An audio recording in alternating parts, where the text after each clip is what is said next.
बताओ ने आधार कार्ड बता एना आधार कार्ड ये બધું बताओ नहीं घरना नहीं आधार कार्ड ने મને बताओ નાના છોકરાને બાલ મજૂરી કરાવો છો કયા હિસાબથી કરાવતો છો બાલ મજૂરી ને છોકરાને બોલાવો એટલે છોકરાને બોલાવો નહીં છોકરાને બોલાવો બાલ મજૂરી કરાવો છો તમે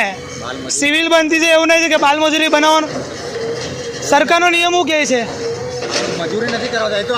આ કયા શબ્દ મજૂરી નથી કરતો તો તગાડા પાવડા તગારું કેમ ઉચકે છે બેલ હતો એટલે નહીં બોલાવો છોકરાને બોલાવો નહીં અંદર ઘૂસીને વિડીયો ઉતારીશ મેં તો બધા છોકરાને બોલાવી દો જે હોય અને આધાર કાર્ડ લઈને બોલાવો નહીં આધાર કાર્ડ ગમે તે ફોટો મંગાવો કંઈ બી મંગાવો અરે ના સમજ કયા હિસાબથી ના સમજ છે એ ના સમજ એટલે તો એ બધું ખબર હોય ને અરે ભલે ઘરના હોય મને બતાવો પેલા છોકરાને બોલાવો એનો આધાર કાર્ડ લઈને બોલાવો એટલે